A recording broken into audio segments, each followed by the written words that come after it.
Um, dois. Um, dois. Boa. Boa. Um, dois. Boa. Boa. Um, dois. Um, dois. Isso. Boa, Pedro. Valeu. Boa. Boa, Nine. Boa, Pedro. Fecha bem. Like. Fala, nação rubro-negra, sou eu, Fabrício Lopes, aqui do nosso canal Resenha Rubro-Negra, atualizando vocês de tudo que aconteceu no Mengão Queridão nesta terça-feira, dia 25 de fevereiro de 2025, tá? Nação, eu vou pedir para você começar já, para não esquecer, tá? De se inscrever aqui no nosso canal, é de graça, o YouTube não te cobra absolutamente nada por isso. Curta, seu like é importantíssimo para o YouTube divulgar a gente para fora da bolha. Comenta e compartilha, tá? Aliás, é por conta dos comentários de vocês, sejam eles enviados para mim no WhatsApp, sejam eles aqui nos comentários dos vídeos mesmo, que eu trago alguns assuntos, alguns tópicos para vocês. Hoje de manhã eu falei sobre Matheus Pereira no Flamengo, né? Mas eu queria que vocês reparassem que eu passei a tomar maior cuidado com a pontuação, até mesmo nas thumbnails, para não deixar nada sem explicação ou com dúvida naquilo que eu estou querendo dizer.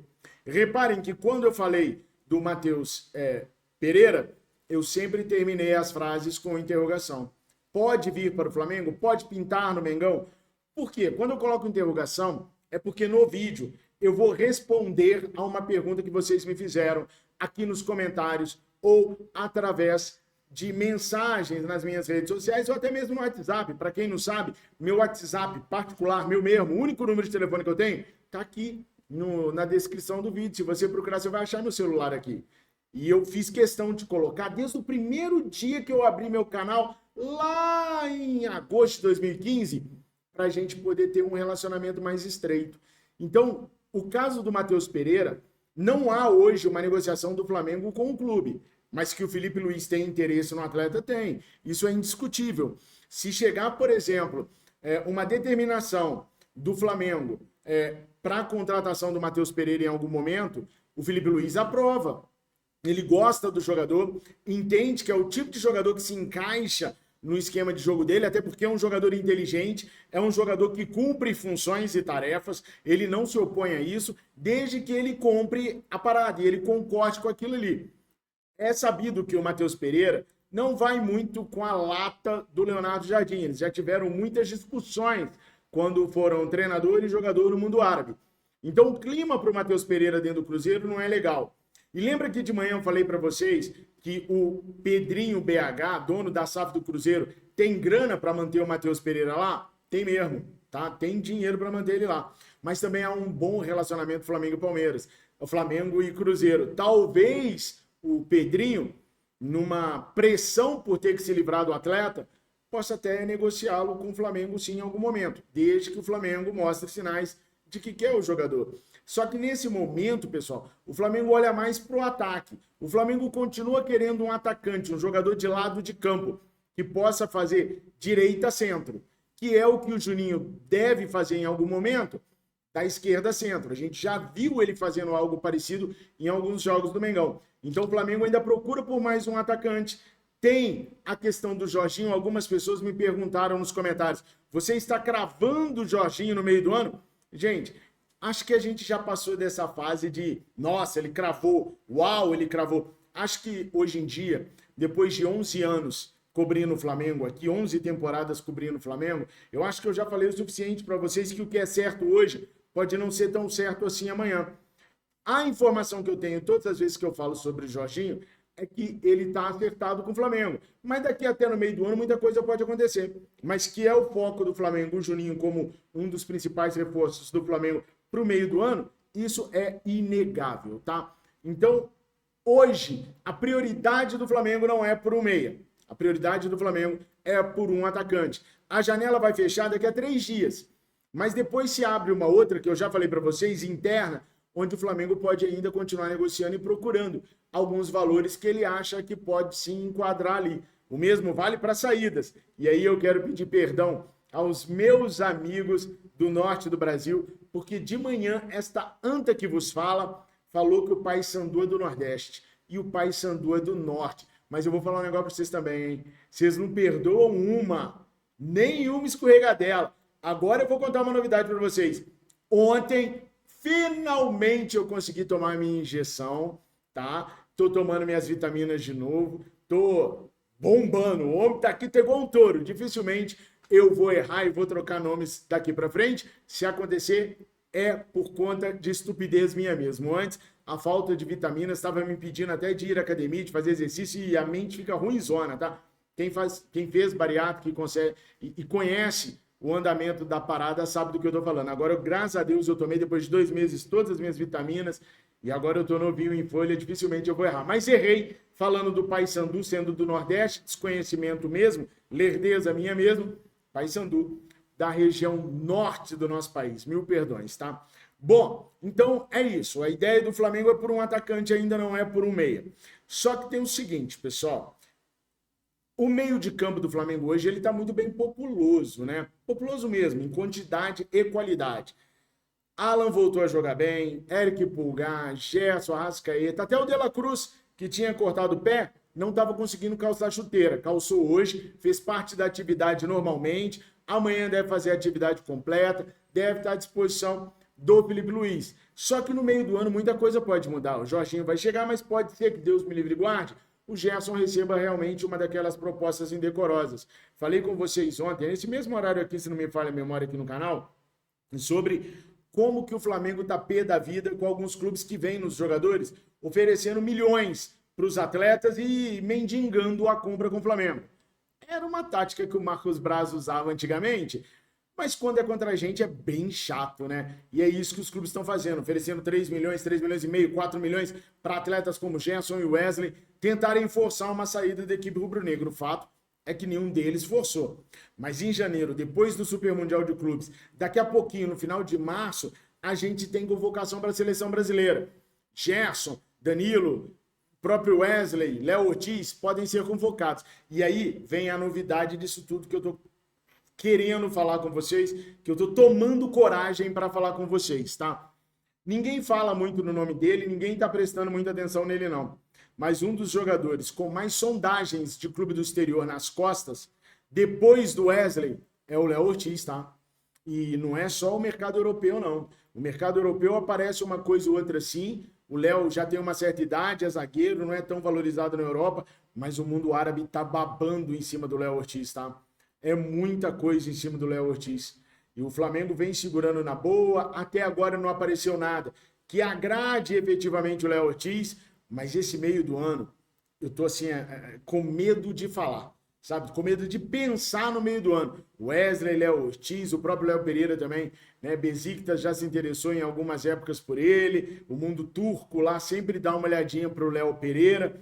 Muita coisa pode acontecer no meio do ano, mas calma, não vamos sofrer antes, não. Não sou o profeta do Apocalipse, só tô passando para vocês um pouquinho dos bastidores do Flamengo. Que, aliás, gente, ó, já estão começando a se organizar contra o BAP nos bastidores, tá? É importante vocês saberem disso. Há alguns adversários políticos do BAP, e nem são exatamente os de Rodolfo Landim, mas há alguns adversários políticos que ainda não engoliram a derrota, tá? Principalmente, vocês sabem que comigo a verdade é dita, doa quem doer, né? Então eu vou soltar na lata mesmo. Principalmente os caras que apoiavam o Valim Vasconcelos. O pessoal que apoiava o Valim até hoje não engoliu o Valim não ter podido concorrer, tá? E os caras estão trabalhando ali nos bastidores para tentar de alguma forma derrubar o BAP. Uma das maneiras que eles estão tentando se apegar a isso é com relação ao estádio. Por quê? Porque e tudo é coordenado, tá, gente? E aí é independente de quem você prefere, toda a ação está sendo coordenada. O Landim aparecendo seguidamente no Maracanã com a camisa Estádio 29 nas costas, não foi uma ação de birrinha, não foi uma ação infantil do Landim, não. Tudo faz parte de uma ação coordenada pelo que eu andei apurando nos últimos dias. A ideia é botar na tela, na televisão e na fuça do torcedor rubro-negro que ele, Landim, construiria o estádio até 2029. Ele não explica como, ele não mostra porquê e nem tem um estudo de viabilidade. Mas ele é um grande empresário, como muitos fazem questão de dizer aqui, e por isso, se ele falou, tá falado. Em contrapartida, internamente, essa turma do Valim Vasconcelos que está até hoje indignada de não ter podido concorrer na eleição, se juntou com a turma do Landim e os caras estão articulando lá. Talvez a palavra golpe seja muito forte, até por tudo que o nosso país está atravessando, e aí sem tomar partido para lado nenhum, mas a palavra golpe talvez seja muito forte, mas os caras já estão articulando ataques contra a gestão do BAP no seu segundo mês, meu Deus. Nós vamos entrar no terceiro mês da gestão e essa turma já está articulando até mesmo a possibilidade de um impeachment do BAP dentro do Flamengo. É isso mesmo, gente. Eu estou falando para vocês, eu vejo muito, converso muito de política nas internas do Flamengo, e se os caras não chegarem no nível do impeachment, os caras querem chegar em alguma situação para tumultuar. Eu não consigo entender como ainda tem flamenguista que torce contra o Flamengo. Uma coisa é aquele período eleitoral. Cada um toma partido do jeito que quiser, fica imparcial, fala o que quiser. Acabou aquilo. Somos todos Flamengos, eu estou errado. Somos todos rubro-negros, somos todos Flamengo. Queremos todos o Flamengo forte. Tentar derrubar um cara agora só vai prejudicar o Flamengo. E vai derrubar por quê? Porque o estudo é fraudulento? Não é. É a FGV que está fazendo o estudo. Né? Vai abater o cara pelo quê? O que ele infringiu no estatuto? Se fez, eu vou ser o primeiro a falar aqui. Mas o problema é que o Cavuco, procuro, e até agora não há nada, a não ser diferenças políticas. Pessoal que usa o Twitter, eu não vou dar nomes aqui, tá? Mas pessoal que usa Twitter, olhos abertos com esses articuladores, porque eles não querem o bem do Flamengo. Eles querem retomar o poder do clube para eles. E para isso, se eles tiverem que afundar o Flamengo numa espiral de decadência e podridão, eles farão. Muito cuidado para não deixar se convencer por argumentos frágeis, tá? Eu tô de olho. E se uma hora o argumento for verídico, eu venho com tudo para cima do BAP. Não tenham dúvidas. Mas, por enquanto, é só questão política. É uma ação coordenada, principalmente por aqueles que apoiavam o Valim Vasconcelos, ganhando força cada dia mais por aqueles que apoiavam o Landim. Olhos bem abertos, tá? Esses dias mesmo eu vou soltar isso tudo lá no dia também, para a nação ficar bem de olhos abertos. Sou totalmente contra a politicagem, depois que a época de eleição já terminou. E vocês? O que vocês acham disso? Estão de olhos abertos? Aliás, vamos fazer o seguinte, eu quero pedir para todo mundo, mas especialmente para você, que não curte o BAP, que não gosta da pessoa e do presidente BAP. Eu vou fazer uma pergunta especialmente para você, mas todo mundo eu queria que respondesse. Hoje é dia 25 de fevereiro. Portanto, nós temos aí 1 mês e 25 dias da gestão do BAP. Você vê motivos para derrubar o BAP? Você está, assim, muito insatisfeito com o BAP? Por que você está? O que aconteceu nesse mês e 25 que te desagradou tanto? Coloca aqui nos comentários que eu quero muito saber sua opinião com relação a isso, tá? Seguinte, nação, o Vasco está tentando levar o jogo para o Engenhão, para o Newton Santos, o campo do Botafogo. Há muitas décadas, e aí eu sou velhinho, eu posso falar para vocês, desde quando o Eurico Miranda era jovem, era novo, que ele fala que é errado mandar os jogos do Vasco contra Flamengo e Fluminense no Maracanã. Ele fala que ali apesar de não ser, é o mando do Flamengo e do Fluminense e é errado. Em alguma época até ele chegou a citar o seguinte, que cada clube, na época que ele falou, não hoje, tá, pessoal? Não no esquema de Campeonato Brasileiro hoje. Que cada clube fazia 19 jogos como mandante pelo Brasileirão. Lá naquela época, lá atrás. O Vasco fazia 16, porque tinha que fazer 3 no Maracanã. E o Flamengo fazia 21 ou 22, porque dentro do Maracanã se dividia meio a meio a torcida, o Flamengo sempre ia com a maior torcida e acabava virando mandante da partida mesmo sem ser. Então, desde do fim da década de 80, início da década de 90, que eu me lembro do Eurico batendo nessa tecla. E a desvantagem do Vasco hoje ela é muito grande, os viceínos sabem disso. Apanhar no Maracanã para eles, pegar o Flamengo no Maracanã para eles e tomar uma surra do Flamengo, 4-0 no jogo, 3-0 no outro, ou 5-0 no outro, seria vexatório e afundaria ainda mais a gestão do Pedrinho com protestos gigantescos. Eles queriam São Januário. mas o BEP, que é o Batalhão Especial de Policiamento em Estádio, não vai liberar de maneira nenhuma lá em São Januário. Estão tentando levar para o Newton Santos.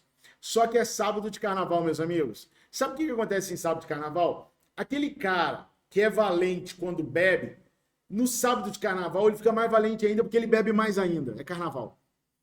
E o BEP não vai dar conta de botar o batalhão dela lá no Newton Santos, porque a polícia vai estar toda olhando o sambódromo. Me parece que vai até coincidir a saída de torcedores desse clássico com a entrada da galera no sambódromo. Em algum momento ali pode convergir a parada. Então o policiamento vai estar olhando muito para o carnaval no Rio de Janeiro. Então, pelo que eu ouvi de dentro do Flamengo, dificilmente o BEP vai liberar o jogo lá no Newton Santos, e as duas partidas devem acontecer mesmo no Maracanã. Mas vamos ver os próximos capítulos. Você que é aí do Rio de Janeiro, dá galho, porque eu sei que vários confrontos entre torcida do Flamengo e Botafogo aconteceram no Newton Santos. Ali dá para fazer uma emboscada, já fizeram emboscada, ali o bicho pega. Mas com relação ao sambódromo, também dá uma atrapalhada na parada? Coloca aqui nos comentários pra gente saber, por favor. E nação, olha quem está de volta aos treinos no Mengão, queridão. É ele mesmo. Dom Pedrão, como eu disse para vocês no vídeo mais cedo, foi liberado para iniciar os treinos no gramado. Ele está fazendo agora a parte de preparação física. É impressionante o que esse menino conseguiu em tão pouco tempo, numa lesão muito, muito complicada. O Flamengo, em nota oficial, avisou que o Pedro já ficou liberado para fazer esse tipo de exercício que nós estamos vendo aí na telinha, mas que ele continua sendo monitorado. Como vocês percebem nas imagens, ele está fazendo o trabalho e os jogadores estão treinando em outro lugar. E ele vai seguir fazendo os trabalhos. Nós estamos aí no 25º dia do segundo mês do ano e esses trabalhos devem durar por mais 1 mês e meio, pelo menos. Se o Pedro cumprir todas as atividades sem sentir nenhuma dor, o monstro sagrado da grande área rubro-negra estará liberado para meados de abril. Há que se destacar a força de vontade, o empenho, a dedicação desse atleta monstruoso que tem tudo para ajudar o Flamengo a conseguir a sua recuperação no que diz respeito ao ataque que desde sua saída jamais foi o mesmo. Tanto é que o Flamengo é tido como o ataque mais democrático do futebol brasileiro, com vários atletas trabalhando e fazendo gols em prol do clube.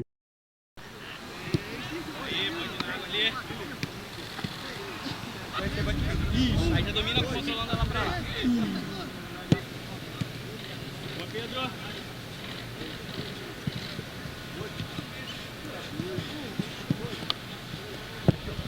Boa.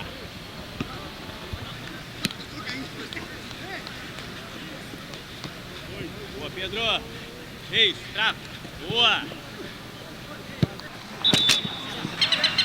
Boa, boa. Boa, Pedro! Boa, Pedro!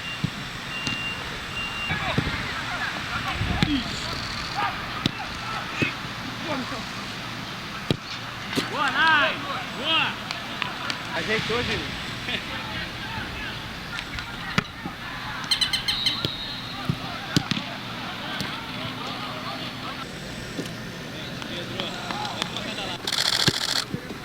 Pau.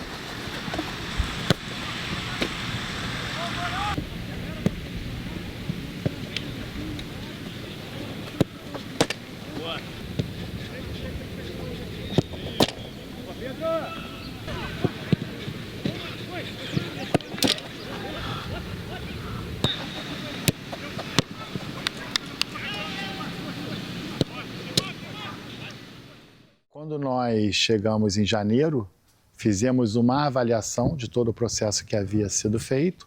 Ele estava num estágio muito bom, em termos de amplitude de movimento, de força muscular, já num nível bem satisfatório para que a gente pudesse dar prosseguimento após essa avaliação que fizemos no início de janeiro, onde incluiu não só um trabalho de força, resistência, potência muscular, mas também de reeducação funcional proprioceptiva, seja indoor, seja dentro do espaço interno do clube, onde a gente usa recursos variados de propriocepção, ou seja, de estímulos de equilíbrio, coordenação, controle motor, e depois trouxemos ele para a parte externa, que é o trabalho na grama, no habitat dele, e na areia fofa. Então, nós dividimos aí o trabalho durante a semana, durante essas últimas semanas, e ele fez variando o trabalho na areia e na grama, e sempre muito bem, sempre com um desempenho muito bom, o que fez com que aumentasse a qualidade muscular dele, a qualidade de controle motor, ou seja, ele consegue fazer os movimentos, os exercícios de forma muito satisfatória. E a partir do momento em que foram observados a evolução dele, tanto clínica quanto fisioterapêutica, a gente entendeu que ele poderia avançar na fase da recuperação dele. O Pedro iniciou hoje, como você falou, uma nova fase da recuperação dele com a preparação física. Nesse primeiro momento, a gente fez um trabalho indoor de força com ele. No campo, a gente priorizou o condicionamento físico dele através de gestos técnicos, como condução, finalização, hoje no golzinho. E com a resposta do atleta, a gente vai progredindo com ele ao longo das semanas. Essa finalização começa no golzinho, depois passa para uma baliza maior, de acordo com a resposta que o Pedro dá para a gente. Funciona da seguinte maneira: a gente tem um planejamento semanal para o Pedro e a gente avalia a propensão do treino, a resposta dele a cada dia. A gente planeja, executa e a gente vê a resposta dele, analisa as cargas, o gesto motor do Pedro, a resposta tanto de carga externa quanto de carga interna do Pedro, e aí a gente vai ajustando as sessões seguintes.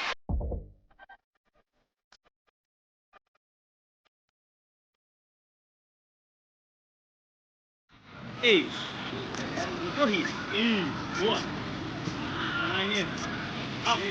Isso. Boa. Mantém. Isso. Mantém a corrida. Boa. Boa, Pedro. Isso. Boa. Boa, mantém. Mantém. Isso, Pedro. Boa. Boa, 7 segundos. Boa. Aí.